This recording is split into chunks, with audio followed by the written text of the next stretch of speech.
Pandhawa menjadi terdakwa. Loh. Aku apa? Has, kowe kakane Kresna ta kowe? Kowe kakane Kresna, aku tak takon karo kowe. Ndrawati ketaman apa goblok apa ora? Loh, aku ora ngerti. Sampeyan mriki sebabe dikanthi Prabu Ndrawati. Kon dadi saksi. Saksi yang mengatakan hal yang tidak nyata mendapat sanksi. Anda kesalahan. Melanggar pasal 521. Pasal piro, Gong? 521. Apa kuwi? Dedak. Makan pitik. Iki kepiye? Ora kepiye-kepiye. Iki kanane kaya ngene iki nang nganti Pandhawa ora tekan Karangkadempel tak etungi. Pirato, pirang dina. Manut, sedina rong dina. Niki kula wangsul. Kula bali. Nek nganti tak etungi mengke suruping Sang Hyang Surya manjing wonten ing njodhok sisih kilen munculing Candhi Ayu. Wonten ing antare iso ketingal kuning gemrining kaya kencana sinangling. Nek nganti Pandhawa ora rawuh ning Karangkadempel terus terang terus Philip. Kula pokoke wangsul teng Karangkadempel matur karo bapak. Liwat ngendi kok apike? Hah? Liwat ngendi? Terus kono belok kiri lurus wae. Kaya kertanya. Cakepane ngene iki ta. Lurus kono belok kiri menggo wae ora. Ayo saiki nek ngono bali matur karo bapak. Andake bapak Pandhawa roja receh ora komplit mergo dong gegeki benere dhewe, Pak.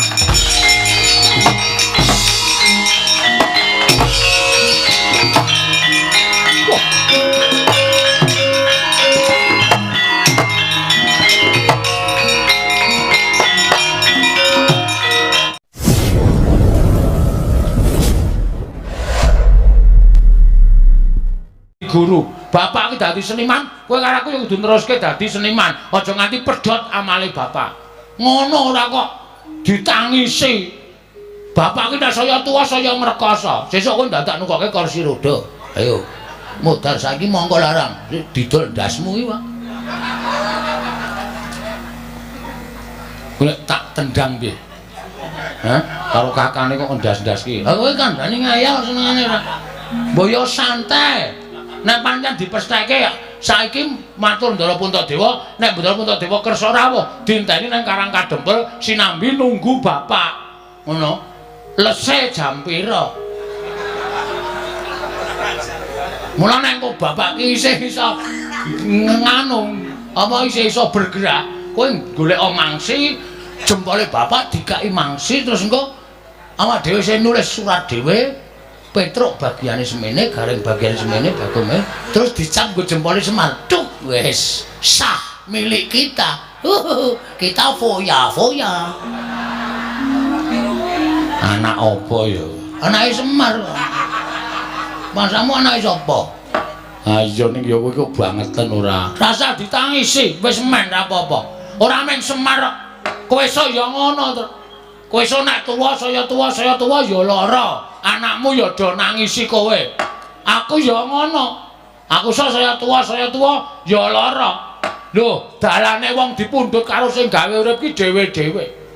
Lho, Semar diparingi lara. Terus kok malaikat teko njabut Semar. Oh, wis awak dhewe ora iso nggodhani bakal ngulyak malaikat. Ha. Mbok nganggo pikiran terus ngomong. Segong aku tak matur sinuwun Puntadewa iki kersane piye? Kersa rawuh ning Karangkadempel apa ora? Petro dalem upama Pandhawa sowan ning Karangkadempel, Pandhawa ora ganep. Kok iso? Iya Petro, krana Sedewa dina iki murca. Lho. Ndara Sedewa murca? Iya Petro. Murcane sebab apa? Mergi menapa? Murcane Sedewa merga nggondheli pustaka Jamus Kelima Sada nggone bakal ndak caosake marang Koko Prabu Ndarawati. Lho, mangke Sinung Prabu Ndarawati mboten lenggah teng mriki kok. Nembe wae jengkar nggawa pustaka Jamus Kelima Sada. Mula yen Pandhawa sowan gotang loro. ora bisa mbaya pustaka Jamus Lima Sada lan Sediwa ya ora ana. Waduh, Gong. Mati tenan Semar. Ya wis ayo mulih tuku peti sisan. Kowe kok bingung kok ngapa to? Gawe santai lho. Gawe santai lho. Waduh gayane kok logatmu iki lho. Lho ya apa sih? Nyapa terus nyapa. Nyapa ampleng modar ora. Kok iso diastos Ndorowati? Ya mergo Ndorowati ketaman pegebluk. Terus ceritane pripun? Pustaka Jamus Lima Sada arep tak paringake marang Koko Prabu Ndorowati Werkudara sarujuk Janaka sarujuk nekula ya mathuk. Nanging Sediwa ingkang darbi atur, Sediwa dhewe ingkang ora sarujuk marang karsaku nggone nyaosake pustaka Jamus Lima Sada. Terus dadi dukane pepundhenmu bendaramu Jodipati Ndara Werkudara. Iya. Terus Sediwa didukani ndaramu Werkudara apa dene ndaramu Mandura Koko Prabu Baladewa. Ora kuat ngampet murkaning ati ndaramu Jodipati wekasan kawiyos pengendikane. Sediwa ditundung minggat dening ndaramu Werkudara Petruk. Jaja muntap lirik netap duka yayasinipe netra kocak ngundarandir hidup nyomangolon saka wadanani rombranang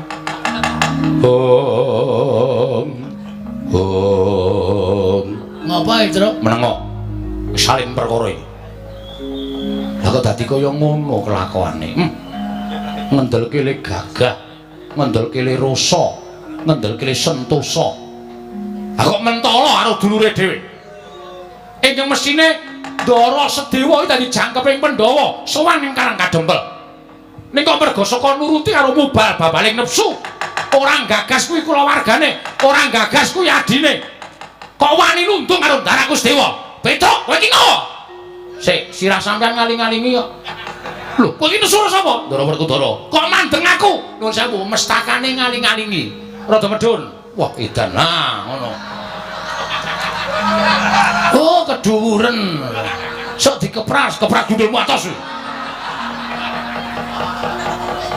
Petruk ngopo sampean ora mangsa salah sampean ora mangsa keliru ya aku klerune nggono apa luputku nggo nendi sampean nundung Ndara Sedewa dasarmu apa sampean nundung Ndara Sedewa mergo Sedewa ora manut karo aku apa kabeh kulawarga kudu manut karo sampean apa sampean ki rumangsa bener dhewe ya eling Mas bener menika werna telu benere dhewe bener bebrayan benere sing gawe jagat benere dhewe niku tumrap sampean bener tumrap wong liya ora bener benere bebrayan niku saiki iya sesuk ora saiki ora sesuk iya niku owah gingsir bener sejati niku bener sing gawe urip mula aja sok benerke awake dhewe ning ngitungan bener ora tumrape wong liya Ndara Sedewa niku adimu tur niku beda ibu karo sampean wajibe nek beda ibu karo sampean sampean niku ngayomi karo adimu ku alon tresnanara ngungkuli adimu dhewe kok njur seneng-menang Sedewa minggat ngoten to wau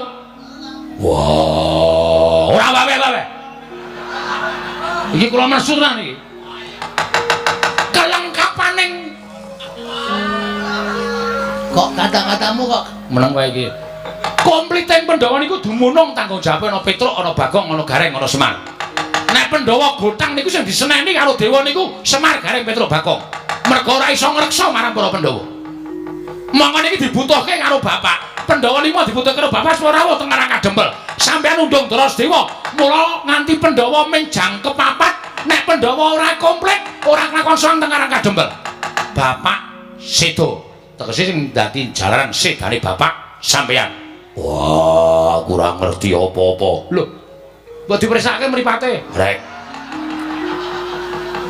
ora ngerti apa-apa piye nuwun sewu lho sing dadi jalaran sampeyan ora ngerti kencang ki puling lelakone bapakmu bapakku lara isane mari Pandhawa rawuh teng Karang Kadempel 5 cacahe sinambi mundi pustaka Jamus Lima Sada Ndara Sedewa ora ana pustaka Jamus Lima Sada ilang digawa Ratu Ndorowati tegese bapak pancen disengkake patine karo para Pandhawa niki kula ora trima ya Gong ini gini Iki pancen ketoke wis sengaja, Tru. Heeh. Iki pancen wis sengaja to gawe cintrakane Bapak Semar. Ndara Sedewa ditundung karo Ndara Werkudara, Prabu Puntadewa maringke pustaka Jamus Limasada karo Prabu Kresna. Ada? Iya. Karepe piye iki? Ki aku nek nesu nguyuh sanggon-gon iki. Ya aja nguyuh sanggon-gon ora. Tiolot apa? Tiolot. Toilet. Tiolot ora. Ngarani kleru iki ora. Heeh. Niki pancen wis disengaja, jelas wis disengaja. Nek carane kaya ngene iki, aku ora trima. Aku ora seneng nek kahanane kaya ngene. Pancen niate arep gawe sengsarane Bapak Semar. Oke, ora masalah. Nek ngono wis ora do ngelingi lelabuhane Bapak Semar. Tru, tanganmu ngene, Tru. Ya. Tanggo mik. Oh ya. Ora do ngelingi lelabuhane Bapak Semar. Muni kok muni ya. Mula kang sawe aku ora nrimake. Aku ora nrimake diatur ngersane Bapak Semar. Nek Pandhawa ora komplit, ora iso sowan ning Karang Kajembel. Ndara Sedewa murca, Ndara Sedewa lunga. Sing nundung sapa? Sing nundung Pak Kos. Waduh. Sing nundung Ndara Werkudara. Sing nundung Ndara Werkudara. Kakung. Sing nundung Ndara Werkudara. Sing nundung Ndara Werkudara. Mula waktu dina iki Ndara Werkudara karo Prabu Baladewa menjadi terdakwa. Lho. Aku ngapa? Kowe kakane Kresna ta kowe? Kowe kakane Kresna, aku tak takon karo kowe. Ndarawati kenaman apa goblok apa ora? Lho aku ora ngerti. Sampeyan mriki sebabe dikanthi ya Prabu Ndarawati. Kon dadi saksi. Saksi yang mengatakan hal yang tidak nyata mendapat sanksi. Anda kesalahan. Melanggar pasal 521. Pasal piro, Gong? 521. Apa kuwi? Dedak. Akan pitik. Iki kepiye? Ora kepiye-kepiye. Iki kanane kaya ngene iki nek nganti Pandhawa ora tekan Karang Kajembel tak etungi. Pira to? Pirang dina? Manut sedina rong dina. Niki kula wangsul. Kula bali. Nek nganti tak etungi mengke suruping Sang Hyang Surya manjing wonten ing njodhok sisih kilen munculing Candhe Ayu. Wonten ing antarisa ketingal kuning gemrining kaya kencana sinangling. Nek nganti Pandhawa ora rawuh ning Karang Kajembel terus terang terus Philip. Kula pokoke wangsul teng Karang Kajembel matur karo Bapak. Liwat ngendi kok ngapike? Hah? Liwat ngendi? Terus kono belok kiri lurus wae. Kaya kertonyo. Cakepane ngene iki, lurus kono belok kiri menggo wae ora. Ayo saiki nek ngono bali matur karo Bapak. Andake Bapak Pandhawa roja receh ora komplit mergo dong gegeki benere dhewe, Pak.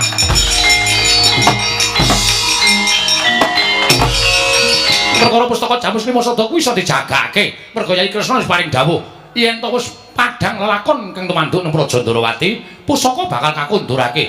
Ning yang Sedewa iki wis kadung minggat. Wis kebacut lunga. Monggo wong lunga kuwi ora dingerteni menyang endi papan pernahe. Ling goleki piye? Sasah goleki. Lho.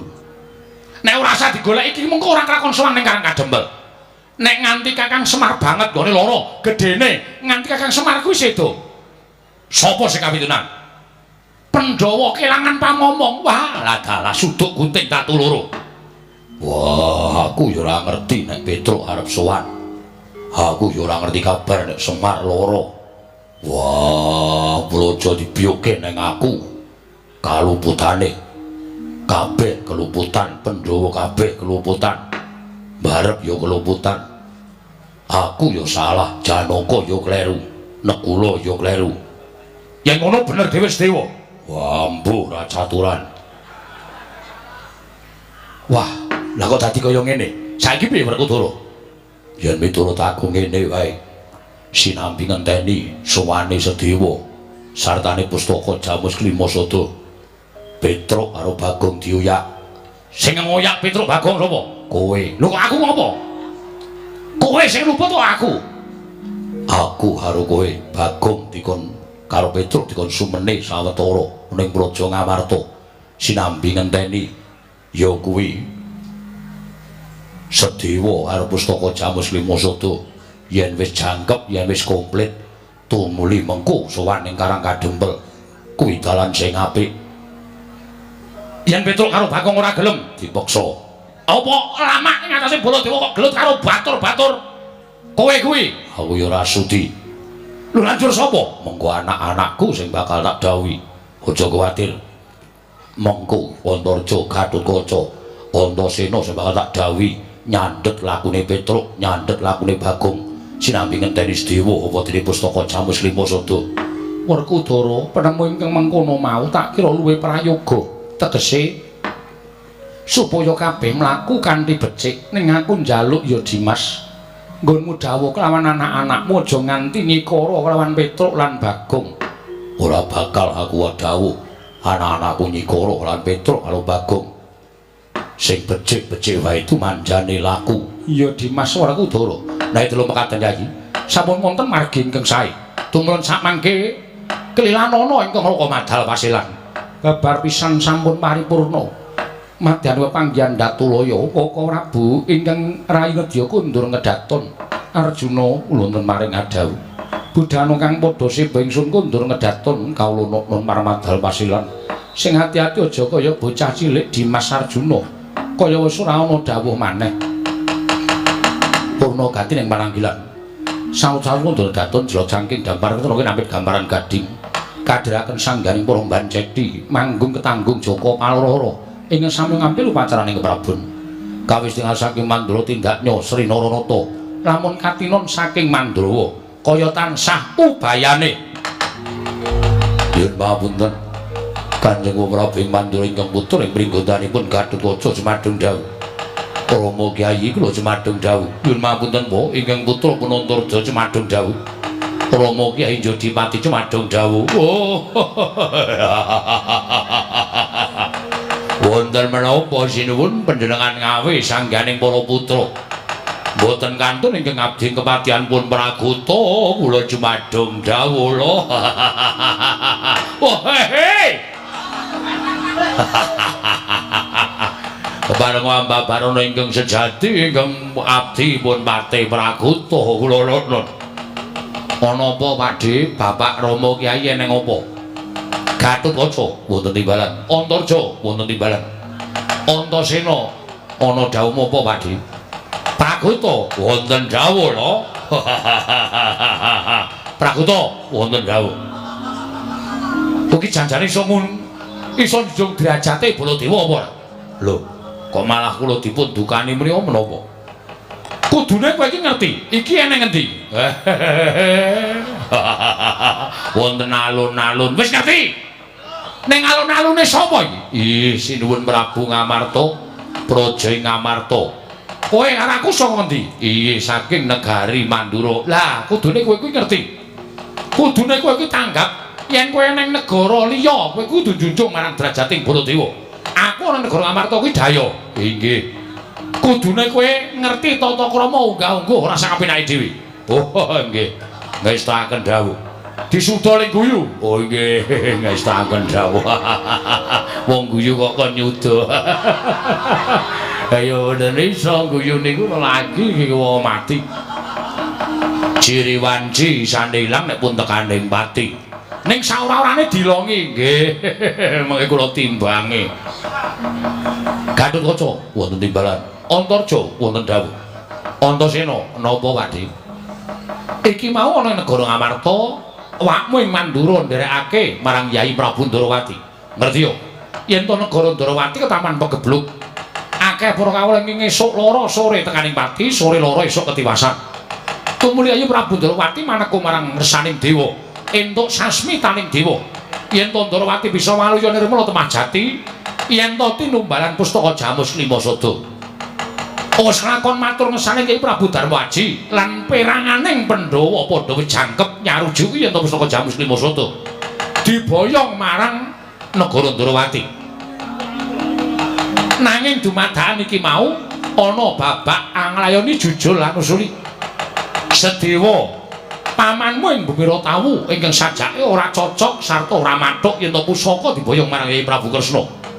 Nganti gawe geger negara Ngamarta merga dukane wong atuhamu ing Jodipati wekasan ora iso dipenggak meneh. Nganti wong atuhamu Werkudara mentala nundung kalawan pamanmu ing Bumiratawu. Ya kuwi Sedewa. Waktu dina iki pamanmu Sedewa lunga saka negara Ngamarta. Lajeng menapa anggenipun Patuwuh Prabu ndhawuhaken sangkane para putra Kinan Kupati wonten pundi lenggahipun paman Sedewa dudu perkara kuwi saklunganing pamanmu Sedewa pustaka Jamus Limasada diparingake marang Kyai Prabu Kresna tumuli Kyai Prabu Ndrawati jengkar saka negara Ngamarta babak anglayoni jujul lan usuli sowane Petruk karo Bagong tawang-tawang tangis. Tumuli nalika semana Petruk karo Bagong prasaja yen to Semar nandhang loro. Monggo wis madal saliring usada. Tumuli nalika semana Petruk matur Semar bisa maluya ning Rembala Temajati jadil mamulya. Yen to Pandhawa 5 cacahe rawuh ana ing Karang Kadempel. Sinambi mundi pustaka Jamus Limasada. Nalika semana Petruk kaget, lah kok dadi Pandhawa mingkari papat ora ana sawaning Raden Sedewa. Kyai Prabu Darmaji prasaja yen to adhiku Sedewa ditundung karo bapakmu ya kuwi Werkudara. Walah dalah Petruk nesu. Bagong muring ana negara Ngamarta. Nguman-uman karo wong atuhamu ya kuwi Werkudara. Ngaturake bukti yen to bener omongane Sedewa ya tak lunga saka negara Ngamarta. Balik mandhut sik.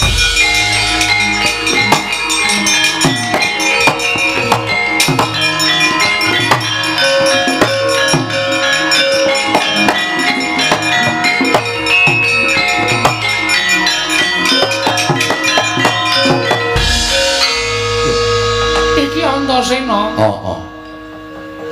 Tak goleki elek. Lho. Goleki aku ngopo? Sampeyan arep endi? Aku arep lunga. Lunga mergane ditundung bapakmu. Aku wis ora kanggo ning negara Ngamarta. Wis gunane apa aku ning Ngamarta nyatane ora dienggo. Lah nek aku deku-deku ning negara Ngamarta ora padha karo aku mirang-mirangke karo awakku dhewe. Ora dienggo kok isih klesotan ning Ngamarta ki. Aku ki wong duwe rega tumraping awakku lho. Ya. Ki mau nek sampean ngerti mesti sampean marem. Lho, maremku apa? Bapak tak unek-unekke. Tak unek-unekke perkara nundung sampean. Kok sik to? Kakang Mas Werkudara kuwi bapakmu nek kowe ngewangi karo aku nek nganti kowe dikatutke salah, kowe ditundung lunga, ora masalah. Ora masalah piye? Ora ana perkarane aku tundung ngono, Bapak. Aku melu lek Sedewa. Melu aku? Heeh. Aku ki ora duwe kasatriyan, aku saiki dadi wong ngelono, tegese aku ora ndek papan. Ora apa-apa, mengko kontrak wong loro. Utawa kot apa? Kot. Kos kok kot. Heeh. Kos. Ya. Antasena? Nggih. Lelakon iki lelakonku, kowe aja melu-melu. Najan aku ngerti kowe iki tresna karo aku. Nanging perkara iki tak sandange. Lah terus kowe ora usah melu aku. Ora melu Pak, ora. Ning kowe ngrampung ana kana negara Ngamarta gawenan Padang. Gawenan Padang ngendikane bali sing dikersake. Ponokawan Petruk karo Bagong iki lagi anguk-anguk ana ing juranging kasangsaran. Ngerti aku? Mergo Bapa Werkudara karo Pakdi Baladewa akon kadang-kadangku kok nyandet lakune Petruk karo Bagong. Nah, yen nganti kadangmu pringgondani kakangmu jangkar bumi kingko gendak sikara karo Bagong karo Petruk apa kowe ora mesake? Mongko dheweke dikongkon Semar, Semar lara. Ora kok lek kok ngerti kabeh. Ngerti wae apa rumasamu aku ora was kita kaya pakmu Gedhe Ndrawati apa piye? Aku ki ya sok nolak udan barang. Weh lah edan. Ya yo madeg panarul mak apa? Rasa sembrono. Ya. Ewangono. Ya. Yen perlu wong tuane gawenan isin. Wong tuane sapa? Wong tuamu. Gawe isin piye? Sing ngakon anak-anake kok nyekel Petruk karo Bagong rak bapakmu to? Heeh. Bapakmu ki lagi keblinger. Pancen bener wae nek karo wong sing tresnani ngono sapa-sapa dikalahke. Kaya to karo tresna karo Sinuwun Prabu Ndrawati, Siwun Ndrawati. Sampeyan barang ditundung lunga karo ponakan barang mentala. Ha iya, engko tak gawene isin. Gawene isin ya, rasa kuwatir. Aku sing arep gawe isin bapak. Wis ben kapok. Iya. Nek ngono Petruk karo Bagong susulen. Oh iya. Lah Pak Lek, aku tak lunga. Kundur ora. Bali aja kuwatir to. Aku bali ning mbuh kapan. Ora suwe-suwe. Ora. Sangurung. Wis. Ora rasa ngapusi lho. Tak sili ora apa-apa. Oh, anggapmu sugih kowe apa piye? Aku kuwi satriya Bumira Tawu mung kalah sugih karo wong Randu Gumbala. Ora perkara kuwi, tindakmu rak kesusu, mbok menawa ora iso nyaut sangu. Iki aku ana dit 400 gawanen sik. Engko balekno 950. Pengedan. Ora mung lintas darat ning iki ula. Wis ben ora apa-apa. Wis ora apa-apa nek Pakde ora sangu, Pakde ning tak suwun kundur. Aku mesti bali. Yo, tenan yo, Lek. Iya. Wase aku ning bakal mbabar lakon iki Antasena. Ya tak pasrahke Pakde Dewa wis. Kana susulan Petruk karo Bagong aku tak lunga saka negara Ngamarta Antasena. Ya, hati-hati Lek.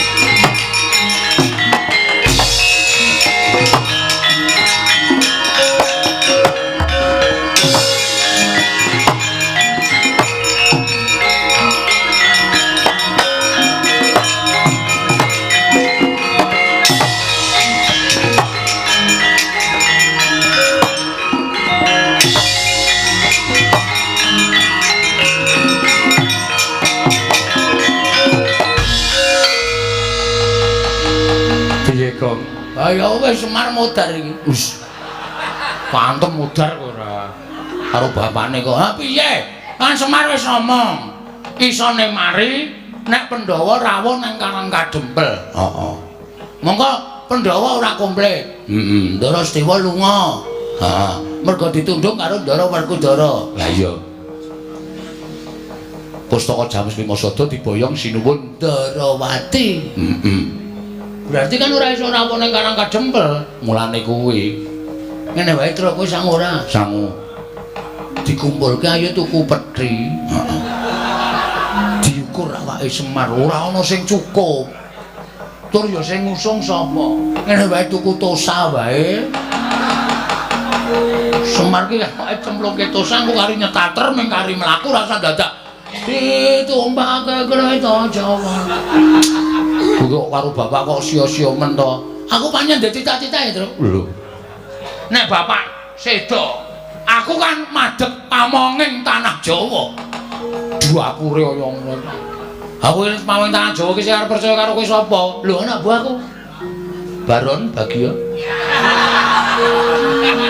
Tapi ora gleleng. Lah loro kae wis percaya wis aku ora butuh kepercayaan sapa-sapa.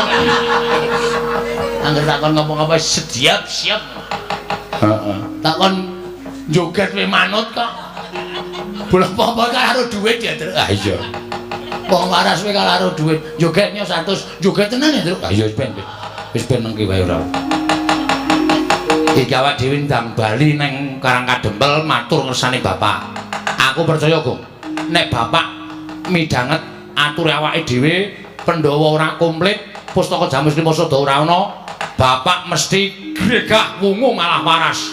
Kuwi rak panyokro bawahmu. Ning iso bapak tok bisiki nang kupinge, Pak, Pandhawa ora komplit, Pustaka Jamus Limasada ilang terus. Mantane terus pendana. Terus anu panggon komputer mati. Kuwi apa? Kuwi lho, nggo mriksa detak jantung kuwi lho. Nek isih urip lah titik. Nek mati terus disetrum dadane. Jeduk. Nyawane arep metu mlebu meneh. Urip sedilo, mati meneh. Wah, ngeri ya, Tru. Mula wong iki tumindak sing apik. Bapak iki tumindake apik kok lara, ayo. Monggo wong tumindake apik iki nuwun sewu lho. Nek sedo mesti ngerti sedane sok kapan, terus mesti kepenak, mesem le sedo nek wong tumindake apik. Lah kok bapak iki tumindake apik ora tau tumindak apa-apa kok lara. Ayo. Berarti nek ngono bapak urung wancine tekaning pati. Wah, heeh. Wah, nek ngono apa tenane? Pancen demit tenan ora. Wis yo mulih wae. Matur kok ndak malah geger nek negara Ngamarta aku ora seneng nek geger karo putra-putra Pandhawa utawa Sinuwun Mandros Ndara Werkudara terutama matur ngersane bapak mbok kanane bapak engko mari apa matis wis pasrah sing gawe rep yo mangkat bae Tru. Putus.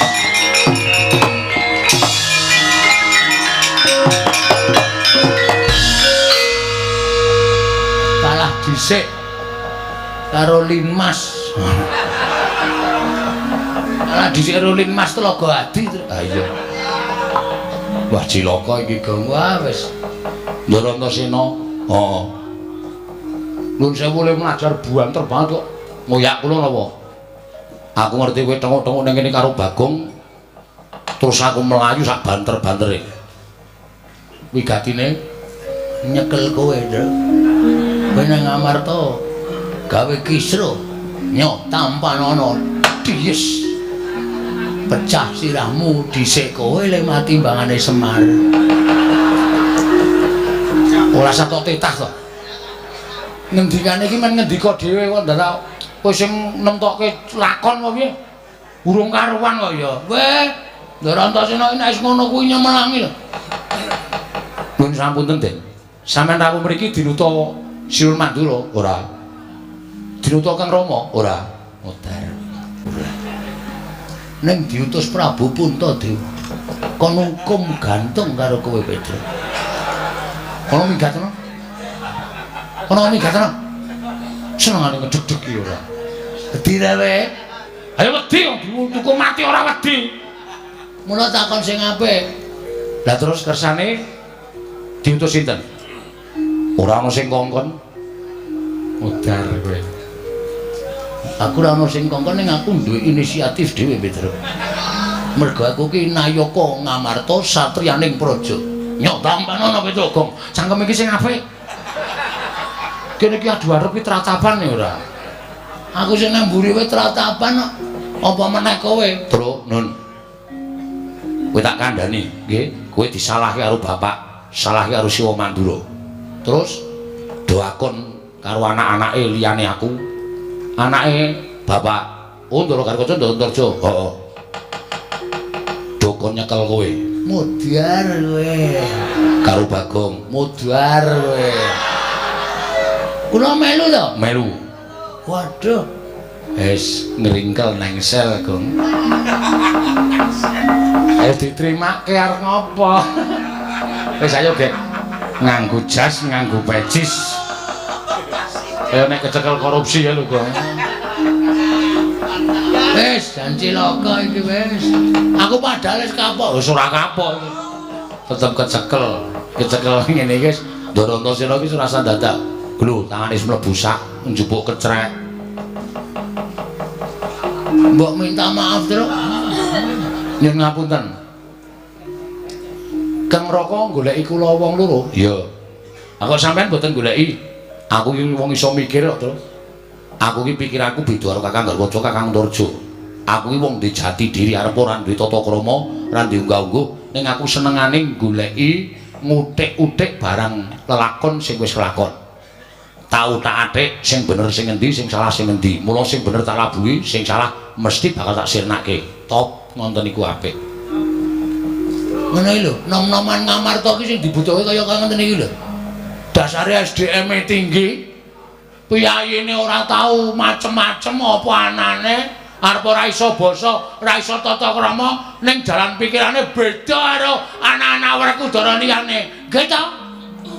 Iya. Terus selanjutnya kowe arep dikon ning negara Ngamarta. Nek kowe ora gelem, kowe ora kena lapor karo bapakmu perkara lakon Ngamarta. Nek kowe ora gelem, kowe arep dipeksa karo Kakang Garwaca, Kakang Antarja. Waduh. Piye, Gong? Ah ya wis pasrah. Arep piye? Masa dhewe wani Ndara Karkoco, Ndara Antarja. Ha terus sampean mrene ngopo? Ngabari. Ngabari ngono kuwi tok. Terus lepas tangan. Apa kowe? Dasare ra ditata krama, ra diunggah-ungguh, mung sak kepenake dhewe. Lho, kowe iki bareng areng kok elek-elek. Aku gampang malik wong iki. Oh men. Oh sak karepku to. Ha iya ora. Ning kowe tak bilani aja kuwatir. Carane menengo. Wong loro ini. Nggih. Kowe nek dadi Petruk ngono kuwi upama tak dadekke Baladewa gelem ora? Sembrono ora. Tenane. Lho, aku tenanan. Mendo bingung, mendo kapok. Aku pengen ngapokke wong tuwa-tuwa sing tumindake rapi kae kok. Petruk tak dadekke Baladewa, Werkudara tak dadekke Bagong tak dadekke Werkudara. Diwalik. Oh. Mbok kaya fotokopi. Bagong tak dadekke Werkudara. Nggih, nderek mawon. Ya. Gelem ya. Purun.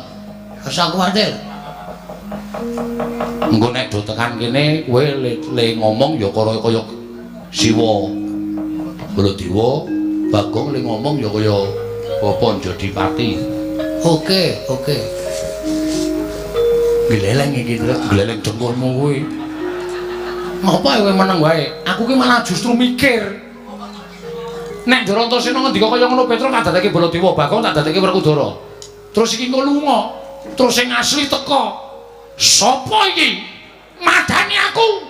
Tis. Wah, ana Werkudara sijine idak cangkemmu cerot. Wah, ya. Ndas gedene semene uteke ming cilik. Goblok ora. Tanggung jawabe pripun? Kowe iki rasa kuwatir karo aku. Aku wani gawe iki wani tanggung jawab. Ora kaya Bagong iki gua gawe. Ora wani tanggung jawab. Ora njaluk. Aman. Canggleleng ya wajane. Aku wani tanggung jawab aja kuwatir. Oh nggih, siap. Wis ya ngono wae ya nggih. Iya to ya? Ya. Wis saiki do merem. Sedakep. Bagong sedakep. Duh, piye le sedakep? Matane merem. Matane sapa? Matamu kuwi. Sluku bathok. Wis. Nah, apik Mas. Wis ya tak dadekke Baladewa, tak dadekke Werkudara. Engko ora rasa omong jeneng wis semedi kok omong. Oh iya ning. Wis tak suwun ngersani sing gawe jagat. Muga-muga kelakon penjagaku, Tru. Titip rani manganak hanung paricata. Balung mbak lamun mambeng lir ombak ing samudra hangrok. Oh, mandi pangestining Raden Antasena. Eling-eling satriya ndugal kewarisan sak ciptane dadi sasedyane ana. Ical wujuding Ora Petruk kantong bolong Smari Ora Bagong wenteh nata mandra tuwin Raden Harya Werkudara.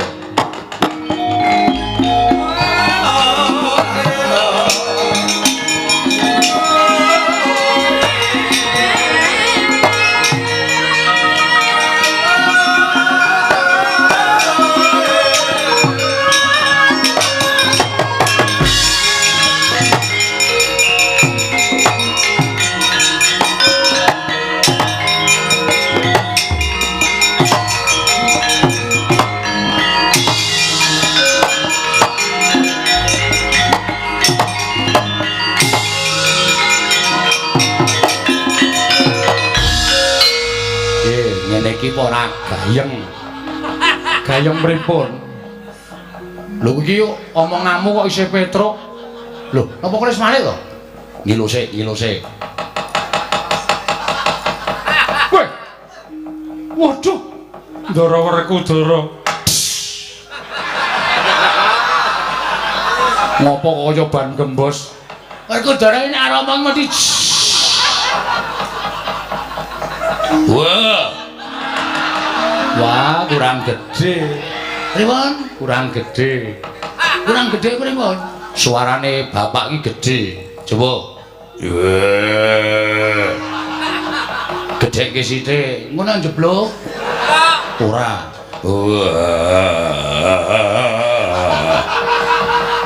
Kok rajek. Anu pentile bosok. Coba tak cobane yo, Pak. Wah.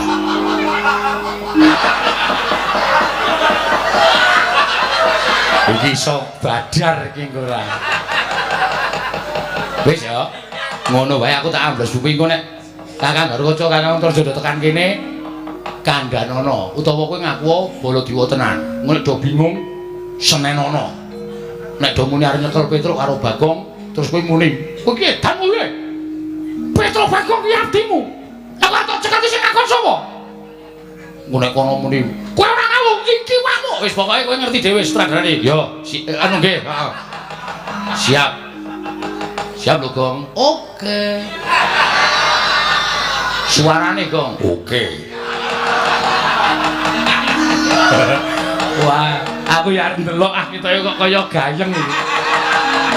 Aku tak sok kadohan tak nonton. Yo, Antasena sing ati-ati.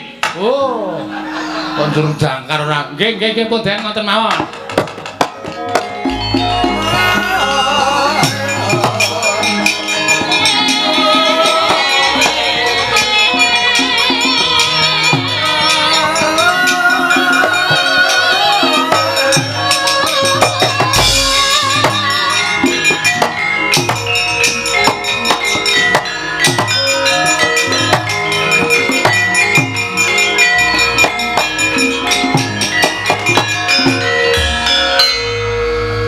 Jagat Dewa Bathara jagat pangestu kula. Werkudara. Werkudara. Apa? Werkudara. Apa? Iki kok kaya ora bangling. Iki anakmu Pringgondani. Dasar. Dasar apa?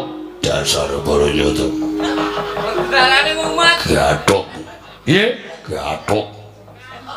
Iya, anakmu Gatotkaca. Tutupono. Tutuka Tutupono. Tutuka. Ngaturaken bekti kula Kunjawa Gatotkaca tak tampa. Pangestune wakmu Mandura Tampanono. Kula mendika jimat Rama Kyai. Kula aturaken bekti kula Kunjo. Jah bagus. Gatotkaca. Tak tampa. Pangestune Bapak Tampanono. Sing ajeg.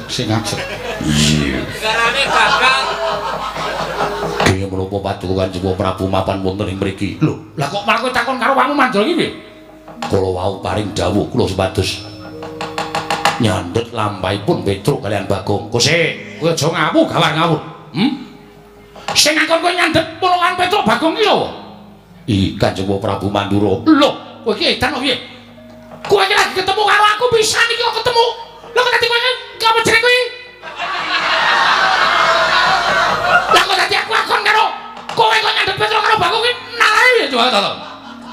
Ih, kala wau paring dawuh pilih Petruk kalian Bagong badhe mboyong Pandhawa. Nanging Pandhawa kantun papat. Lho, edan menjadi papat. Inggih, monggo wonge 5. Inggih. Lah kok menjadi papat? Ing Paman Sedewa Kesah Adri menawi Kanjeng Rama mangke Petruk Bagong wadul kalian Kyai Semar tumunten kula dipun dawuh supados ngoyak Petruk kalian Bagong supados sak mangke kula nyandhet lampahipun Petruk karo kalian Bagong. Edian iki mesti ana wong madha rupa karo Baladewa. Mesti ana wong madha rupa karo Baladewa. Aku ora trima karo lakon iki. Aku ora rumangsa dawuh karo kowe.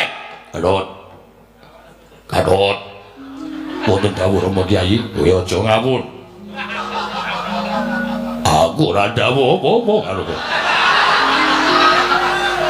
Yen kowe ngarani wong tuwa dawuh sing ora-ora. Kowe ngerti dhewe yen to Petruk karo Bagong kuwi. Kuwi abdiku. Kuwi ponokawanku. Kuwi katresnanku. Werkudara iso kaya ngene iki merga pamudange Petruk karo Bagong. Aku kongkonan karo Petruk karo Bagong. Supaya nyekel ora ketemu nalar, ora ketemu ngakal. Wah, ora minggat aida kowe.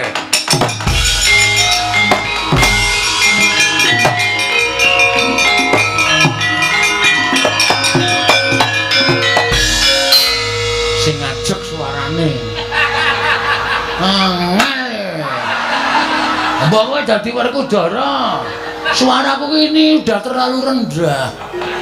Aku nek nyuara gedhe iki kowe ora mampu karo kentut-kentut lho aku. Aku wah ngono dus. Mulane kok aku kok iku mambu apa to kok muleng wae. Aja gedhe cilik, hah? Aja gedhe cilik. Lah kuwi alami kok ya. Gedhe cilik iki wis alami. Aku nek nyuara ya sok gedhe sok cilik. Padha karo menake gedhe sok cilik. Ora edan, niki Ndara Antaja tekan kene meneh. Kowe apik to dadi Baladewa? Ah iya nek aku wangun. Sandane ora kan kene ora. Wah aku wangun, kowe iki dadi apa-apa ora wangun. Semendra. Aku dadi Bagong tok wangune ya wis ben ora. Wis ngati-ati suarane sing ajeg. Iya. Gedhe lho. Oh, Truk. Gropyokan, Truk.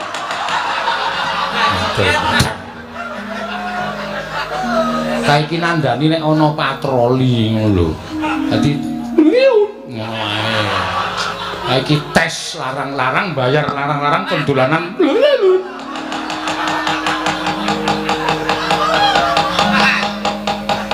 Heeh ya. Ayo. Nek Ndara Antaja tekan kene ngati-ati lho, Gong.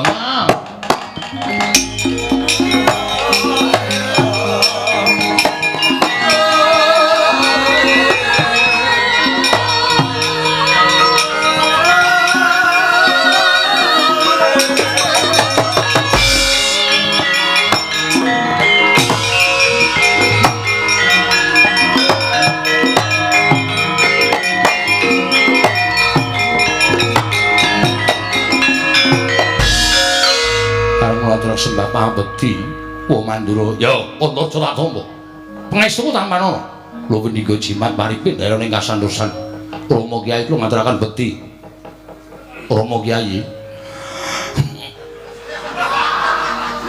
yo Antaja tak tampa pangestune bapakmu tampanono lho pendika jimat maripin daerah ning kasantosan ki menapa paduka lenggah wonten mriki kosek warna iki madosi Petruk kalian Bagong. Lho kok padha karo karepe Gatotkaca? Menapa kadang kula Yai Pringgotani sampun dumugi mriki. Wis. Lan wis matur karo awakmu Mandura. Yen to bakal nyekel karo Petruk karo Bagong. Monggo aku ket mau nang kene ora weruh ribete Petruk karo Bagong. Turta jarene sing kongkonan Baladewa. Monggo Baladewa ora rumangsa kongkonan. Bapakku ya ora kongkonan. Ya to, ngono to? Iya. Aduh. Iya, aku ora kongkonan, wis kapok kongkonan Gatotkaca. Kongkonan kon tuku kerokan jenggot. Ditukoke garu. Kundule atos. Iya, sadar. Ora sembrono. Iya yo. Apa kowe yo padha karo karepe Gatotkaca? Mengkaten. Dian. Iki mesti ana wong sing padha rupa karo awakmu Mandura karo bapakmu Yadipati. Nyatane aku ora dawuh apa-apa Antaja. Lah dalah kok kaya ngene lakon.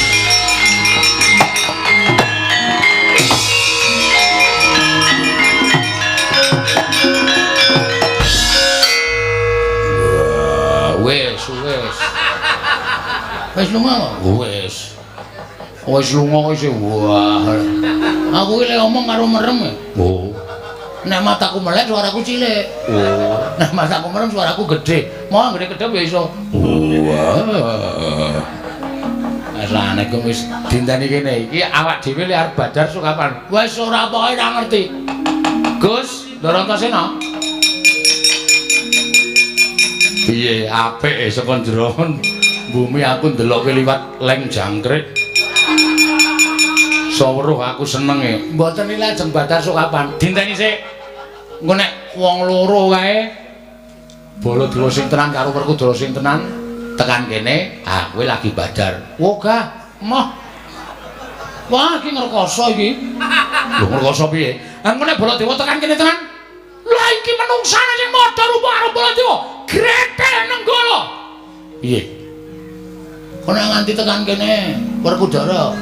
Wah, iki menungsane sing padha rupa Werkudara. Suduk kuku sapa nyono? Pancanaka. Pancanaka. Piye, ora cilaka? Wong biasane dagelane pun kacamata kok sampa nyono. Ya ganti ra kena. Ming sak katane dienggo kembang-kembang. Dadi ora usah wedi, saiki semikir sik. Engko nek kira-kira kono do nesu goleki pethuke. Nek aku diajar, kowe iki ra krasa lara mergo saka daya kekuatanku. Pondoriro. Piye? Aku ra ndek kuku, tak goleki gedang. Ya. Engko diagem. Iya. Nek nggo nyuduk ora apa-apa mlenyek malah gayeng. Sing disutuk pas nggon dodone bapak penyu terus diratake. Wah. Membahagiakan.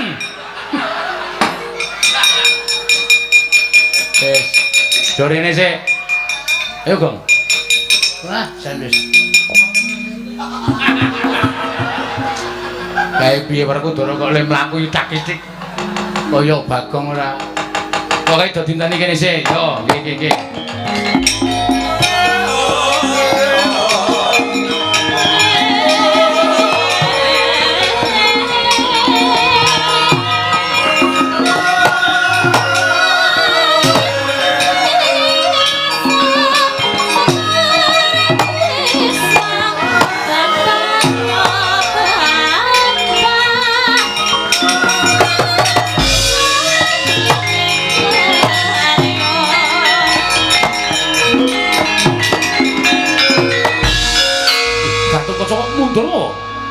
Kula menika malah bingung wae. Bingung piye? Menapa Kanjeng Prabu kula wau pinanggih kalian kula. Ketemu piye? Kula pinanggih kalian Prabu Mandura. Ketemu karo aku piye? Wonten ing mriku kula pinanggih kalian Prabu Mandura. Prabu paring dawuh mboten dawuh supados kula nyepeng Petruk kalian Bagong. Kose. Iki aku kait mau ki nang kene. Aku men pengen weruh yen to kowe iso mripih karo Petruk karo Bagong. Lah kok malah kowe bali-bali ndakwa karo aku Mandura sing ora-ora. Malah mboten paduka piyambak. Rama Kyai ugi mekaten lenggah wonten ing mriku. Kose Werkudara iki piye to iki? Wah, Gatot omong sing cetha. Inggih. Ngaten kemawon. Bloko Suta kemawon. Wonten ing mriku kula pinanggih kalian Siwa Mandura kalian Rama Kyai. Lenggah wonten ing mriku paring dawuh, mboten dawuh menapa-napa kalian kula. Langkung-langkung mboten dawuh nyepeng kalian Petruk kalian Bagong. Pik. Lho. Lah apa ana manungsa sing modho rupa karo Baladewa? Sajae kula blek lanat kuku karepe kowe. Werkudara, aja meneng wae.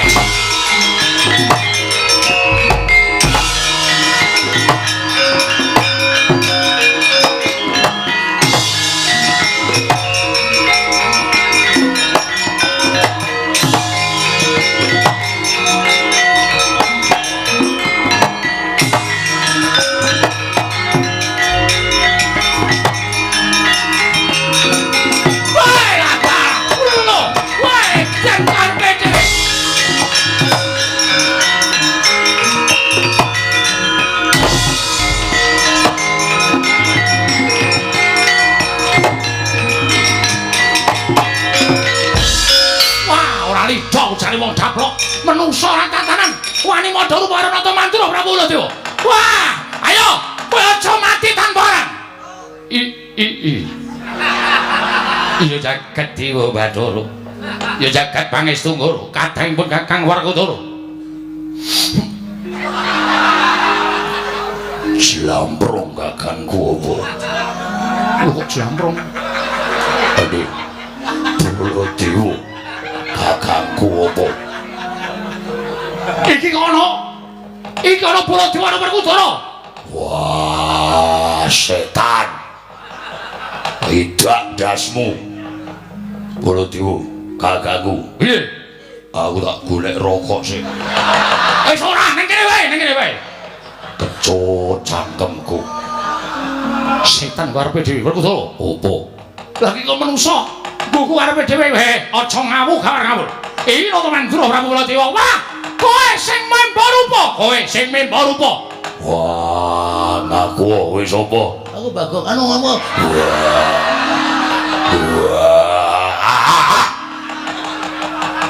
Aku Werkudara. Wah, setan. Banjar maning. Batur-batur suarane ora pangling.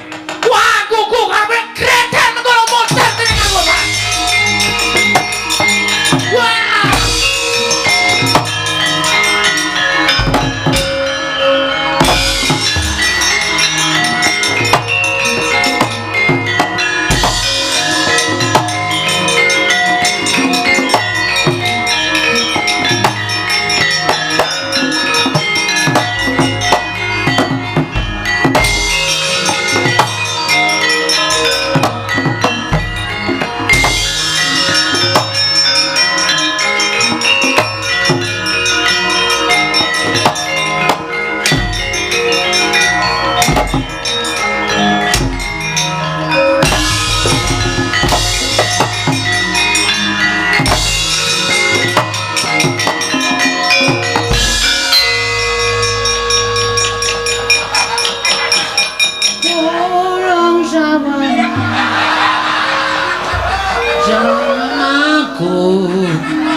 Wah, ngandel ora.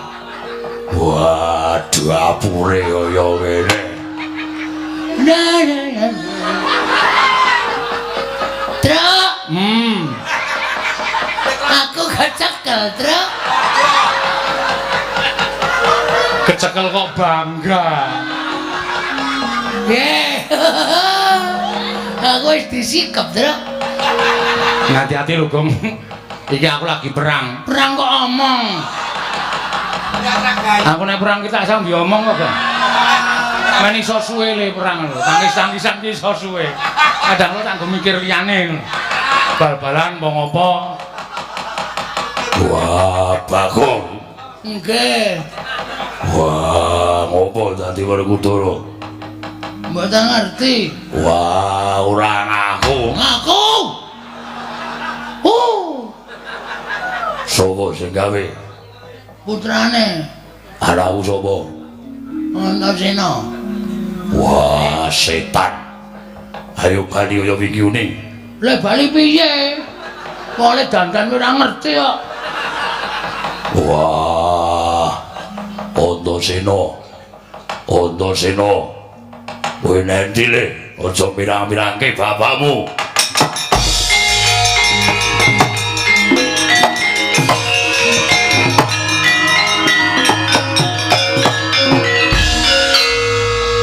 Ngopo? Pecah ndasmu. Anak mirang-mirangke wong tuwa, sapa sing dandani Bagong? Aku arep ngopo?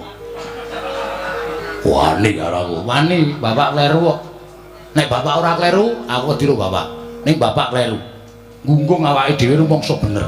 Mak cilik mbok tundung. Pustaka Jamus Wiposada mbok wenehke Siwa Ndarawati. Ya nek Siwa Ndarawati iki Siwa Ndarawati sing tenan. Nek palsu, nek minggu alasan nyolong pustaka Jamus Wiposada, sapa sing kelangan? Kelangan pusaka, kelangan Mak Cilik Sedewa. Remuk Pandhawa, Pak. Mergo sampean ora iso mikir sing jero.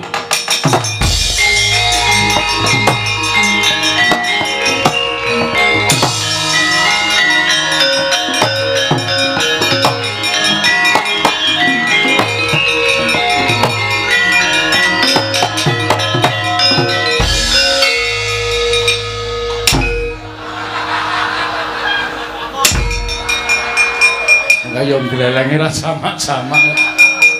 Dadi Werkudara pisan sapa-sapa ditendang.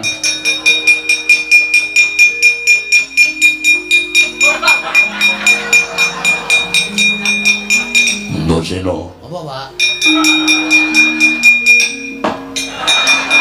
Kowe Bagong. Ah iya. Begini kowe cemburu.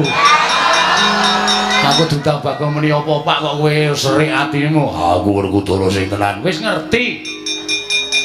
Mula aja sok gawe lara atine wong liya. Mak Cilik tok tunduk ya lara atine padake ora. Antasena. Dalem, Pak. Piye kabare ibumu Rangayu? Ya apik. Wah, aku kangen. Wasu. Kowe senengane ora bebeda to, Gong ora? Kangen ya. Ya aku tak temok karo ibu. Nan, ora. Tenan ora mempeng bae. Oh iki Pak. Dadeke kaya wingi ngene. Bareke aku wegah ning kene tengok karo padha-padha Werkudara. Tresani karo para kawula isin. Yo kene, Bapak melu aku. Nendi? Ganti. Wah, mbok rasa. Ora rasa tekan esuk arep ngono kuwi malah ndak kira. Wis malik ya. Tiwas mempeng. Jan nyenengke tenan. Wis, saiki Bapak piye? Wah, yo piye?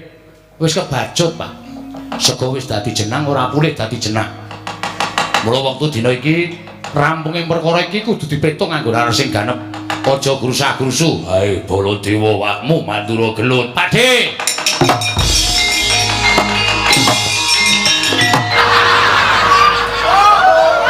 Baladewa nusu kok hitung-hitung tanggalan. Antasena apa iki? Sabar, Pakde, sabar. Aja duka, aja nesu. Iki Baladewa sing gawe aku. Lah, rak tenan to menungso ra tenan. Kowe bayi gawe pirane wong tuwa? Kok sik to, ora usah nesu. Oh, nganti ana sing jengkel. Kowe arep ditapuk, tak terkirono kok ditapuk tenan lho kowe. Oh, aja. Agine ra wani ora. Ah, kanjani ngaya. Tapuk sisan lho. Tapuk kaya lemut. Minggir.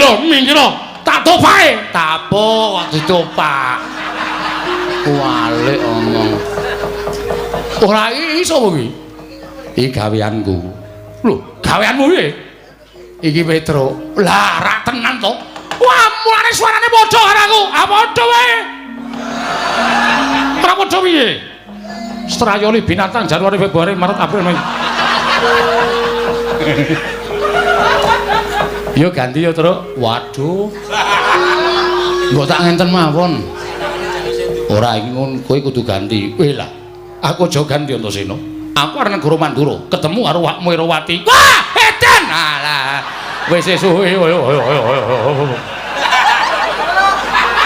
Ora tak pisah ngene iki cilaka. Iki yo nesunan ora.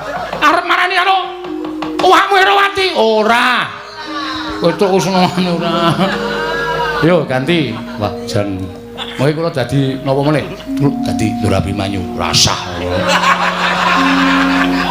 Abimanyu ora melu apa-apa kok. Etian edan yo men. Wah, Antasena piye? Bapak tindak rene karo Bagong. Lho, sik dadi Werkudara masa Bagong? Lah, setan tenan kowe iki nyang-nyangke wong tuwa. Men Bagong kok dadekke Werkudara. Nyatane ya iso do rukun karo kowe. Do mlaku bareng nyatane bapak ya ora nesu. Bapak wis rumangsa keluputane. Nggone bapak nalika semana ngiklasake pustaka Jamur Semosada karo nundung Makcik Sediwa.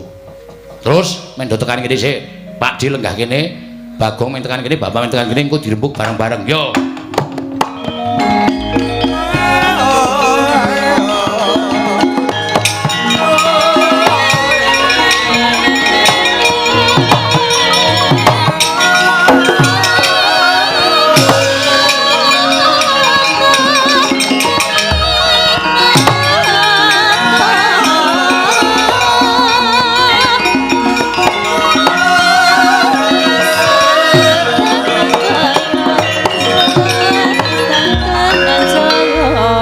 Werkudara.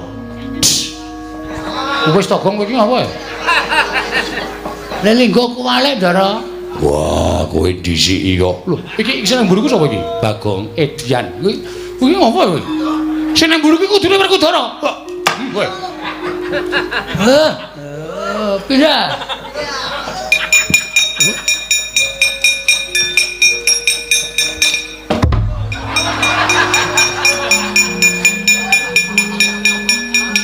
mesok ketapuk terus.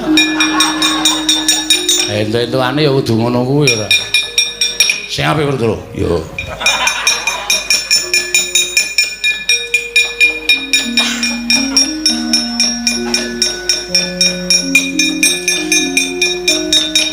Baladewa Kakang. Yai Werkudara piye? Kowe jangan iso meneng ra kuwi. Wis malih dawang sing Baladewa Kakang, Baladewa kakangmu piye? Mboten. Ah, ya karang ketonto ya terus. Ah iya. Bapak wis nglenggono keluputan. Pakde, aku tak matur karo Pakde. Ora perkara piye-piye, ning aku apal karo pambeganing Mak Jrik Sediwa. Apal perkara piye? Mak Jrik ki aja dianggep bocah sing nom dhewe ning Pandhawa, utawa piyai sing muda dhewe yuswane ning Pandhawa. Ning aku matur bola-bali to. Siwa Darma Kusuma wae pendak-pendak taren karo Mak Jrik Sediwa. Mula ngendikane Mak Jrik Sediwa perkara pustaka Jamus Klima Sada kuwi bener. Lah saiki ngene. Nek upama ketratase pusaka kuwi dicidra karo menungsa sing Membanata Ndarawati. Lan saiki wis lakon nggawa pustaka Jamus Klima Sada. Saiki aku tak takon, sing tanggung jawab sapa? Ayo. Nek perkara lungane Mak Jrik Sediwa sing tanggung jawab Bapak Werkudara, Rama Jodipati. Mergo sing nunduk Rama Jodipati. Nek perkara pustaka Jamus Klima Sada kuwi piye sing arep tanggung jawab sapa? Monggo sampeyan rawuh ning negara Ngamarta ndombani nata Ndarawati nggone nyuwun ngambil pustaka Jamus Klima Sada. Ya ora. Waduh lah terus piye? Ah, iki nek gelem menggalih nganggo nalar sing garwa lan plegak-pleguk kabeh to. Mula perkara iki wajib dipetung. Wajib dipetung. Ning iki mau nyatane wujude blegere Yayi Prabu Ndarawati. Saiki akeh wong sulapan. Akeh wong sulapan. Tenan lho. Winginane kula ketekan Petro niku ya entek-entekan. Bonom wong liya nyandang Petruk maling gen kula entek-entekan. Oh apa kok? Heeh. Jam piro le teko? 1:30. Margi pusaka ing bisa kandha jimat kang bisa ngucap sapa ing cetakan kelawan Semar ingkang lali dadi eling ingkang luput tu muni dadi bener, ingkang bengkong tu muni dadi jejeg. Yo, kok ora Bu nggih. Monggo dateng karo kadempel. Yo. Petro, nun. Sowan bapakmu. Alhamdulillah, Gong. Sinuwun Ndarawati barang areneng Karang Kadempel. Wah, wis Semar ki mung etok-etok jan ora ngawur Semar. Pomeng golek sumbangan ya ora. Kuwi anak apa to ya? Anak kodhok. Nah iya kan. Monggo sinuwun. Kok Prabu? Ya ayo. Werkudara ya tak dereke. Antasena melu ya nggih. Ya Pakde ngestake dawuh setyake ayo. Monggo kula dherekaken Kok Prabu.